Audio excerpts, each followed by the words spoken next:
Hey there, this is Clayton with wackerpedia.com, your online resource for carp angling information. A question I get asked a lot is what kind of rig I'm using to catch carp and buffalo. We talked about it in the sweet corn video where we're fishing a fully exposed hook, but I wanted to show you how to tie that. The rig is called a hair rig, and it's the most basic rig. There's lots of variations on that rig. You can do a lot of modifications, but what I'm going to show you is just a basic hair rig. Okay, so the first thing you need is a hook link, right? So it's going to be the line that's going to make up your rig. And I like to use something that is supple and something that is really tough. And when it comes to tough and suppleness combined, you can't beat a braided line. So what's common is a 30-pound braid. It has a really thin diameter, but it's really strong and it's really supple. And the brand I like to use is Power Pro. I think most of the carp anglers I know use Power Pro, so you're pretty safe if you go that route.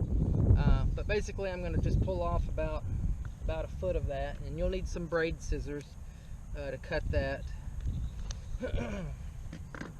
And the first thing you're going to do is you're going to tie a little loop in the end of this line.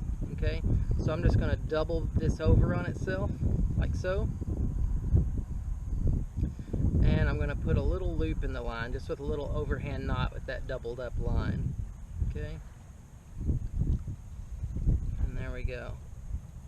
Alright, so now I have this little loop in the line, right? And that's going to serve as my hair. That's what we're going to put the corn on. The rest of this we'll tie up to a hook. So I'm going to cut this little tag end off here. Just clean it up. Now we just need a hook to put it on here. Okay.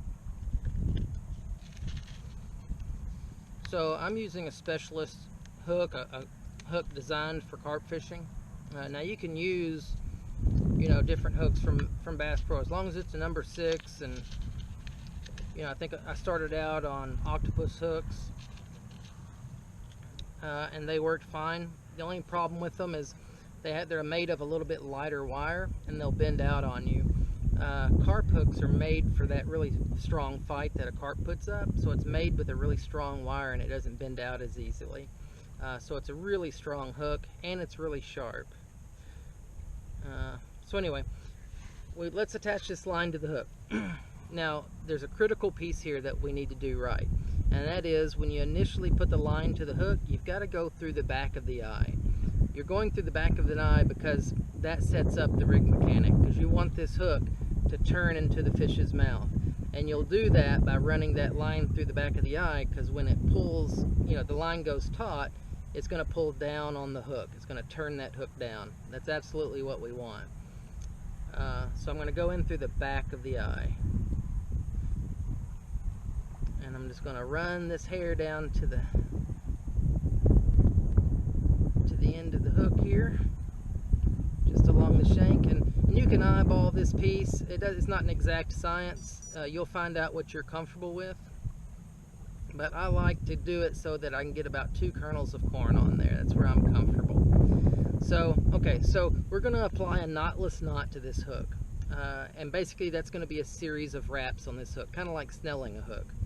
Now there's another critical piece here. On this hook, and you're not going to be able to see it, but when that eye bends over to make this hook, there's going to be a little seam on this eye. You don't want to start your wrap on that seam, because that'll wear the line and eventually that knot will fail. So you want to start your wrap on the opposite side of where that seam is on the eye, okay? So we're going to do 7 to 10 wraps. Again, it's not an exact science, it's just what you're comfortable with. So I'm just going to do 7. 1, 2, 3, 4, 5. Alright. And then we're going to take the line and go back once again through the back of the eye. Okay, again, it's setting up that mechanic that's going to pull that hook down. So we went back through the back of the eye. We're just going to tighten all that down, and now that is not coming off of that hook, and it's a knotless knot. It's super strong. Why? Because there's no knot. Knots apply weakness to a line. Anytime you tie a knot on the line, it creates a point of weakness that can fail. A knotless knot, essentially there is no knot. and it's very, very strong. Okay, so all we lack now is just putting this on a swivel. So there's lots of questions about how far you put that swivel down. Do you do it, way down here at 9 inches to give plenty of play? Do you do it more at like 3 inches so that when the carp picks that up, they quickly engage the lid and you snag up to them a lot quicker? Different people do it different ways. Once again, it's a confidence. If you want to go kind of in the middle, probably about 5 inches, you'd probably be pretty safe. So let's do that.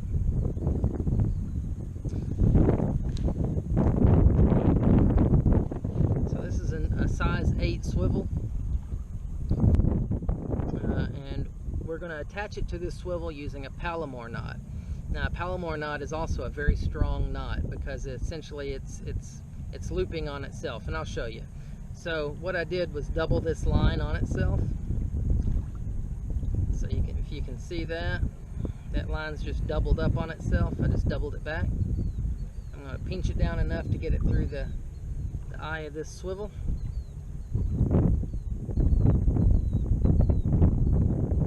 Like so. And then I'm going to create that loop, another loop on itself, alright? So there's that loop. I'm going to draw it through just like when I was creating the hair, except this time in that little loop that's sticking out, I'm going to run this swivel back through it.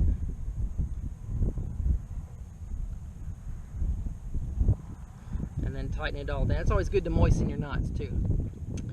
That helps get them cinched down a lot tighter. Super tight knot, less likely to fail. And that is a super strong knot. A Palomar knot is about 95% effective, 98% if I remember correctly, somewhere in there, but point being, it's a very strong knot. So I'm going to cut off this tag end here.